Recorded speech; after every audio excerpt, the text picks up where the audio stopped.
Ora, e agora faço uma pergunta aí para casa. Os homens estão cada vez mais ansiosos. Será verdade que precisam cada vez mais de mimo? Há um homem, pelo menos há um que já conseguimos localizar, que diz que sim. Precisam de mimo, que é preciso evitar que eles estejam sempre à beira de um ataque de nervos, por serem obrigados a ser bons pais, bons maridos e ainda bons trabalhadores domésticos, de quem se espera que saibam lavar a louça, pregar um prego na parede ou arranjar algo que se estragou. Agora, peço, faz favor, uma enorme salva de palmas para o meu próximo convidado, o João Miguel Tavares. Notei alguma ironia nessa introdução. Não é para ser irónico? Não. Notei um certo tom de cá vem ele queixar-se. Cá vem ele queixar-se. Mas eu para já até tenho. Eu estudei muito bem a lição. Tenho aqui o livro do João Miguel Tavares cheio de papelinhos, porque na realidade o que diz aqui é que os homens precisam de mimo. E que este livro fala de como sobreviver a uma família e mesmo assim ser feliz. Sobreviver à família e ser feliz. João Miguel, isto é uma coleção de textos que o João tem publicado na imprensa regularmente e que têm assim algumas coisas em comum, que têm a ver com o pai de família, o marido, e os homens precisam mesmo de mimo, ou se é só o João Miguel? Eu acho que os homens precisam todos de mimo. Todos nós precisamos, não é? Na verdade. Mas nós precisamos especialmente hoje em dia, simplesmente porque as mulheres, especialmente, tendem a não se lembrar de nós e tendem a não dar devido valor ao nosso esforço. Olha, isto vai aquecer. Não sei porque tenho a sensação que o público não está muito favorável. Não, mas eu explico porquê. A questão é, eu dou às vezes este exemplo. O meu pai já lavava e felizmente continua a lavar a louça. O meu avô não lavava a louça sequer. A mim já não me basta lavar a louça. Se me limitasse a lavar a louça, estava bem tramado lá em casa. João, eu posso ir aqui lendo algumas destas coisinhas que eu marquei. Por exemplo, aqui, diz assim o João, a dada altura. Parece que as mulheres têm não só o exclusivo da prosa sobre fraldas e putos ranhosos, como parece igualmente que foi só para elas que o mundo mudou. Há milhões de livros sobre a mulher moderna, sobre a conjugação da família com a sua vida profissional, sobre o peso das responsabilidades, sobre como é tudo tão difícil. E o macho ibérico, que antigamente só tinha de pôr a comida em cima da mesa e que hoje em dia tem de acarinhar os filhos, lavar a louça, enviar um ramo de flores à mulher, telefonar à noite para saber da mãe e estar sempre disponível para acasalar, porque no seu caso ter dores de cabeça seria coisa, enfim, de pouco macho. O que é que se faz, não é? Pois era sobre tudo isto que eu gostava de falar aqui. E é por isso que esta coluna se propõe ser sobre a ascensão e a queda do macho man. Ou mais prosaicamente, uma coluna de um gajo a queixar-se como se fosse uma gaja. Ou seja, este texto, João, foi assim o início de uma catrefa que se seguiu dentro desta linha. Sim. Eu já escrevi crónica política, aliás, foi por aí que um bocadinho comecei nos jornais e continuo. Portanto, tenho ainda hoje, está sexta-feira a falar da situação política e da Moody's e à sexta-feira também faz parte do Governo Sombra da TSF, para quem o ouve, que é a voz também é inconfundível e não se vê o rosto. Exato. Mas a voz é familiar para quem segue. Portanto, política para um lado, mas o homem não é só política. Mas um homem não é só política, e de facto, e essa é uma parte, sobretudo porque como eu tenho 3 filhos e eles nasceram muito uns a seguir aos outros, portanto, a minha filha mais velha tem 7 anos, a seguir tem 5 e depois 3, todos em escadinha, e ao mesmo tempo, tanto eu como a minha mulher, a Teresa, a nossa família é de fora, eu sou de Porto Alegre, ela é de Castelo Branco, portanto os avós estão muito longe. Ou seja, não temos sequer aquela estrutura familiar dos avós, que é uma coisa fundamental muito perto de nós. Isso significa que realmente aquele embate entre o ser bom profissional, o querer ser competente no trabalho, o precisar de ler para estar mais informado, para escrever melhor, está constantemente a esbarrar, e então houve uma altura quando eles eram ainda mais pequenos, estava constantemente a esbarrar com isso na minha vida. E nem sempre foi fácil, às vezes é realmente complicado. Ora, enquanto para a mulher, de certa maneira, queixar-se disso é normal e é habitual, parece que o homem está sempre envolto numa nuvem de silêncio, porque o homem que é homem não chora, o homem que é homem não se queixa, e foi um bocadinho farto contra isso, mas não me queixo porquê? Está-me a doer, eu também me quero queixar. E foi um pouco a partir daí que nasceram essas crónicas. E estas crónicas, João, que são muito... uma grande exposição da família, não é só do João Miguel Tavares, é da mulher da Teresa, é da filha, da Carolina, é do Guilherme, do Tomás, sim, portanto, exato. todos eles aparecem aqui todos nos artigos e neste livro, exato. em particular. E o que é que a mulher acha disso? Eu escrevi ainda há pouco tempo, é uma das crónicas com que fecho o livro, que é um apelo aos leitores, porque há pouco tempo a minha mulher começou-se a queixar muito, a dizer que tu tratas-me tão mal, eu não sou nada assim, ainda por cima... O que tu dizes aí não é nada verdade, que exagerado. E eu pedi até aos leitores, escrevi um texto a dizer, por favor, digam-me, será que a minha mulher fica assim com uma tão má imagem dos textos que eu escrevo? E depois foi muito engraçado, porque eu recebi dezenas de mails a dizer, não, claro que não, você é que é um chato, ela é uma santa, como é que o consegue aturar? E eu fui-lhe fazendo forwards para ela. Estás a ver, Teresa? Os leitores acham que tu és fantástico. O parvo sou eu. Eu acho que ela é fantástica também, daquilo que eu vi. Porque o João Miguel depois tem estas coisas, não só do... Agora vou-me queixar e pronto, e tenho que maturar. É mesmo assim, não é? Mas depois diz assim coisas, por exemplo... enfim, eu não acho graça a bebês. Posso? Pergunta ele. E eu agora, querem que eu leia um bocadinho? Assim, eu tenho 3 filhos pequenos, diz ele. E nos dias de hoje, diante de 3 filhos pequenos, as pessoas suspiram. Ai, que bonito um homem gostar tanto de bebês. Só que eu até nem gosto. Deve ser problema meu, mas a verdade é que tenho sempre de esperar ano e meio, mais coisa, menos coisa, para que a paternidade comece a ter alguma graça. Aí os miúdos já andam, já dormem, já percebem o que lhes dizemos, já começam a querer falar, até chegar lá, contudo, são 500 dias a penar, onde o único remédio é cerrar os dentes, esperar que o tempo passe e rezar para que um ou outro neurónio sobreviva a essa autêntica matança que é acordar de 2 em 2 horas. E ainda acrescenta, não acho graça a bebês, custa muitíssimo aturá-los, esgotam-nos, põem-nos a paciência à beira do ataque de nervos, fazem-nos perder a paciência e depois deixam-nos com problemas de consciência por termos perdido a paciência. Mas será que uma pessoa pode escrever isto sem ser acusado de insensibilidade aguda e referenciado pela Comissão de Proteção de Menores?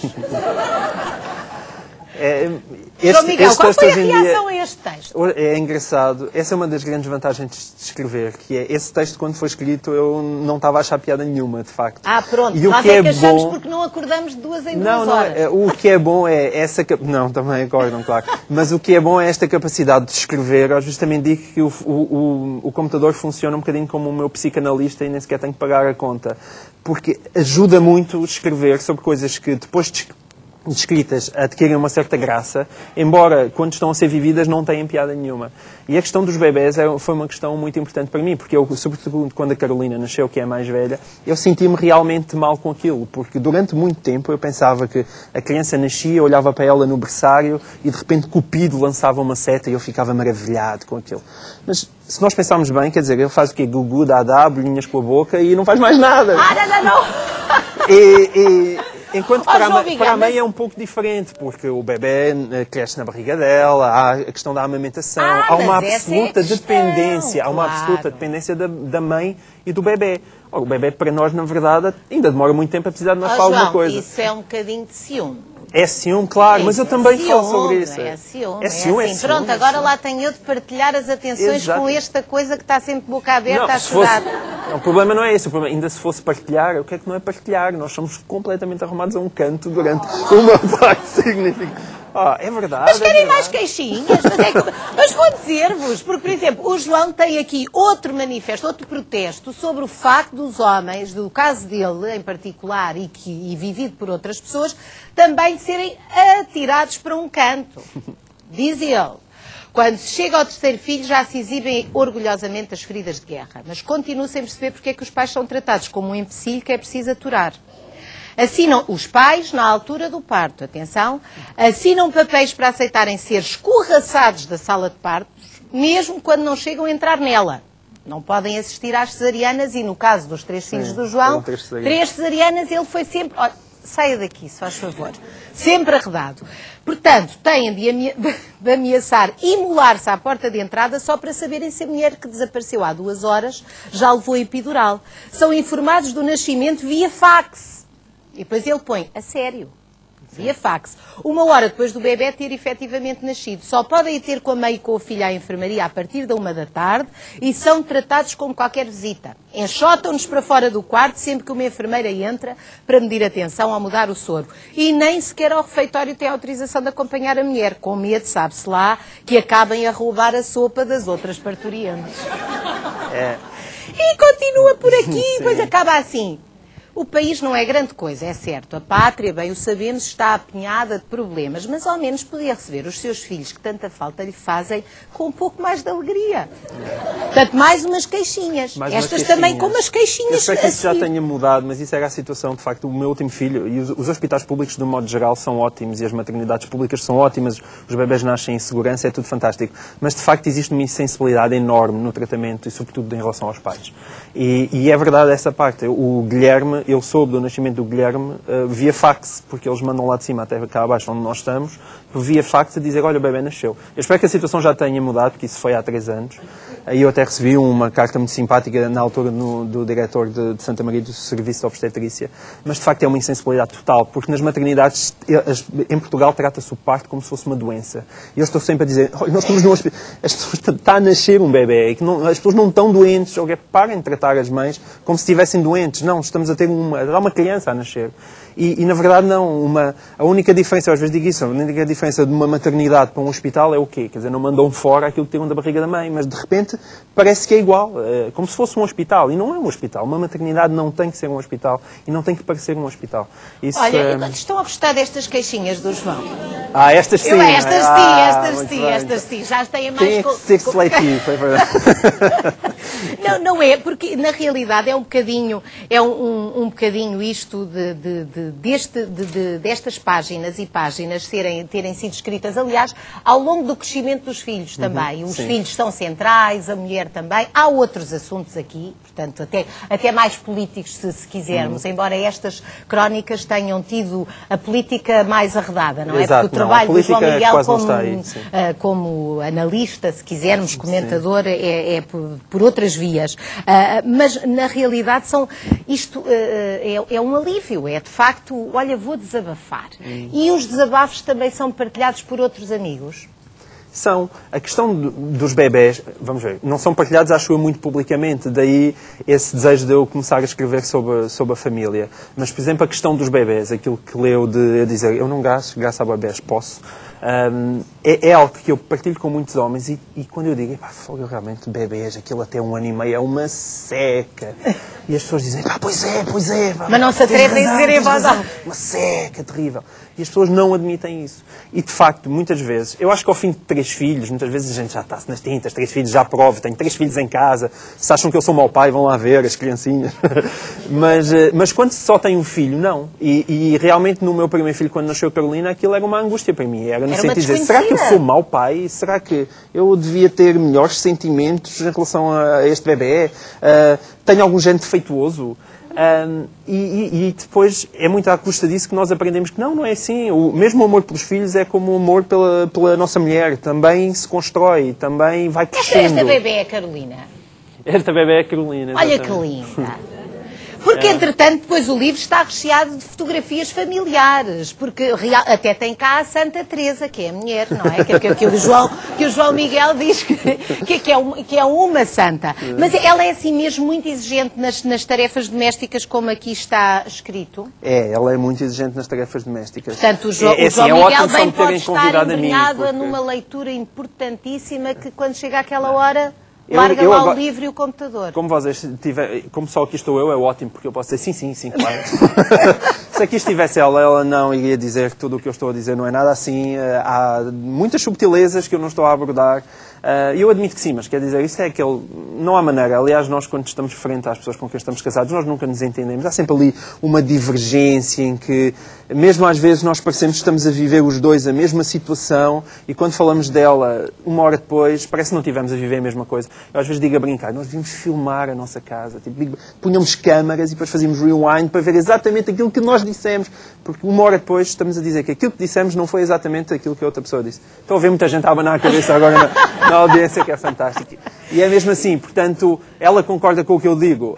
Muitas vezes não concorda. Acha que não é assim, acha que eu sou um queixinhas, exagerado, que eu não dou valor à família que tenho, que eu não sabe a sorte que tenho. Mas isso é mentira, eu sei a sorte que tenho. E eu percebo isso, não é?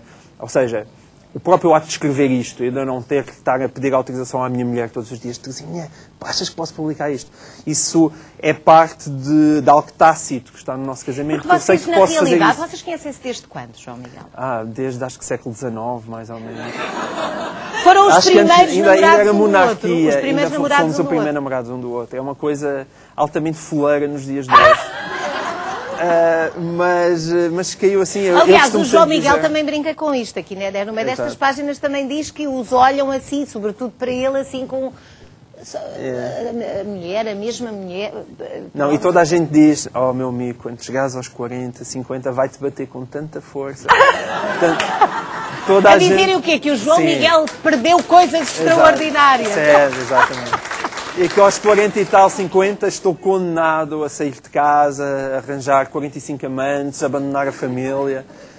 Como veem, mas merece mesmo um aplauso que João Miguel não está nada preocupado com isso. É questão... É experimentarem-me a convidar daqui a 10 anos e ver como é que eu estou. Nós cá estaremos. Bom, entretanto, se o João Miguel continuar a produzir coisas destas que nos fazem refletir e rir e mais uma série de outras coisas que têm muita graça ao ler, não só quando estas coisas foram saindo, como agora a coleção toda, porque, por exemplo, há uma coisa que diz aqui, preciso de um homem em casa. Isso preciso. Diz assim o João Miguel Tavares sobre si próprio, eu não sou bem um homem. Homem que é homem sabe agarrar num Black & Decker e fazer um furinho numa parede. Eu, da última vez que mexi num Black & Decker, ia descobrindo petróleo. E continua. Homem que é homem vê uma torneira a pingar e vai imediatamente munir-se de uma chave inglesa. Eu vou imediatamente munir-me de umas páginas amarelas. E depois diz, esta triste incompetência para as tarefas manuais é um rude golpe na minha virilidade. O cúmulo da humilhação foi quando, há 3 anos, chamei um técnico para me vir arranjar o esquentador inteligente. Eu abri a torneira de água quente, mas o esquentador não disparava. O técnico chegou, olhou e depois põe entre parênteses. Isto custa a admitir, põe ele entre parênteses. Mudou-lhe as pilhas.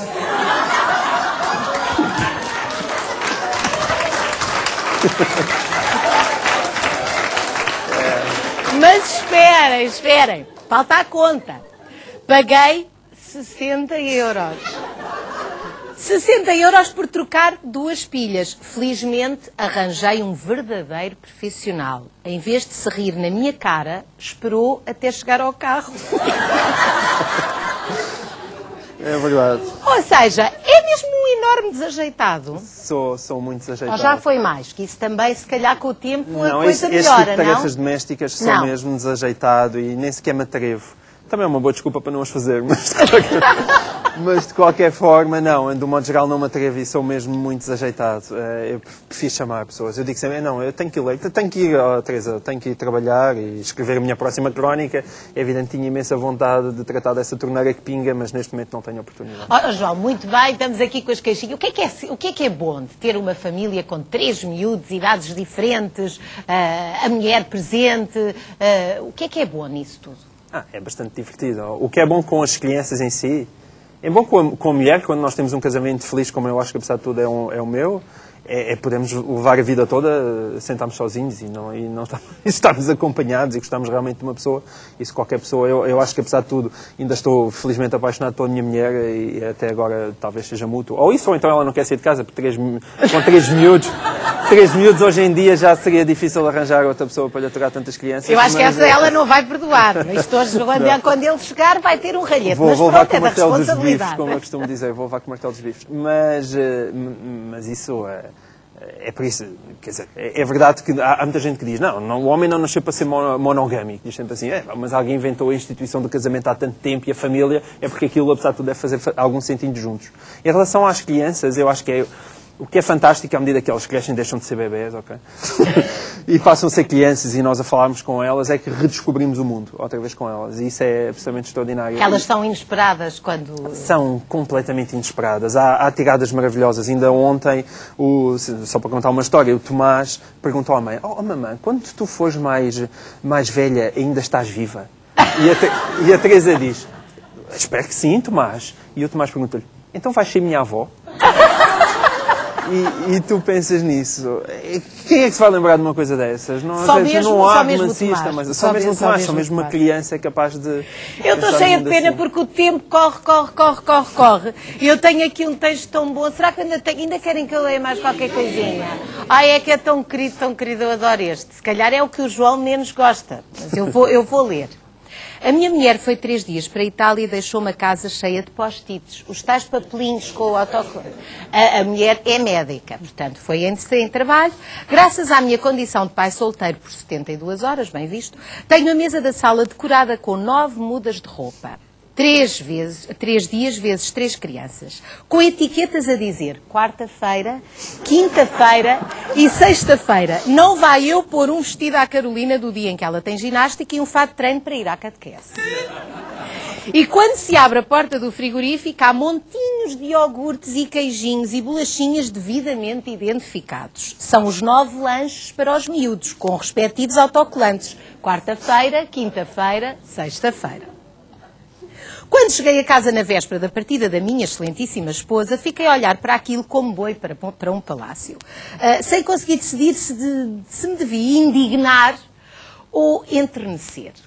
Por um lado, tenho a leve sensação de que a minha mulher está a chamar-me Palerma através de post-its batizados com os dias da semana.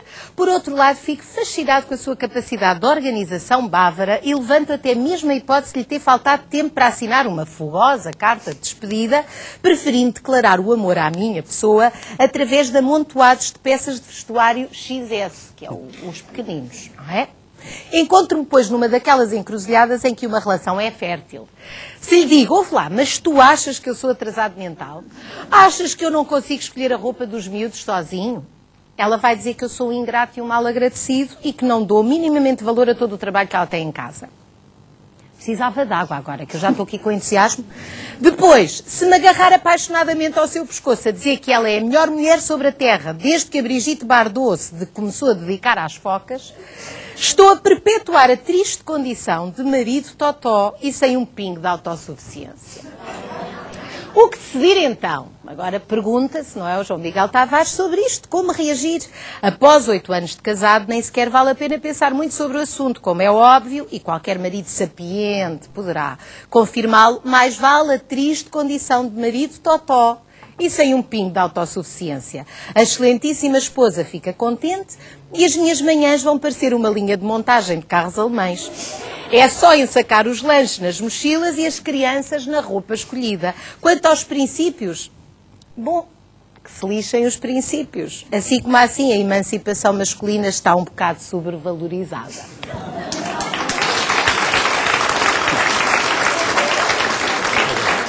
João Miguel, eu prometo que não massacre mais, porque eu estou aqui entusiasmadíssima e ficava o resto da tarde a ler bocadinhos.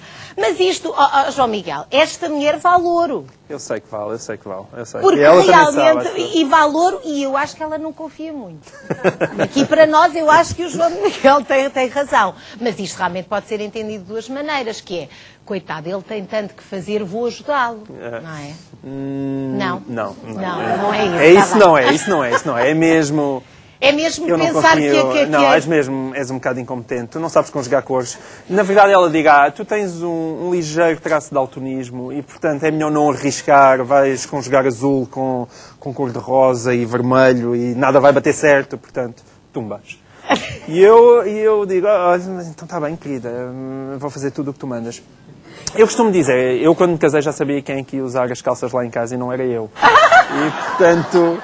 E, portanto, é admitir isso. Isso, aliás, é um bom princípio. 95% dos homens que eu conheço que têm uma família é sempre a mulher a mandar em casa, portanto, não há nada a fazer. Portanto, basicamente, é só pedir para. Mas, por favor, não sejas demasiado exibicionista nisso. Quando estás na rua, tenta não nos humilhar e toda a gente perceber que só tu é que mandas. É só isso que eu peço. João, eu só peço também só mais uma respostazinha que o que está aqui vem de fontes de inspiração inesgotáveis. Ou às vezes é difícil pensar, vou falar da chupeta ou da papa? Vou falar disto ou daquilo? Eu no início tinha medo. Eu comecei a escrever estas crónicas também porque recebi um convite para escrever numa revista. E eu já escrevia as crónicas políticas, era no mesmo jornal e eu não queria misturar as coisas. Então decidi começar... Queria demarcar terreno e lembrei-me, olha, é agora mesmo.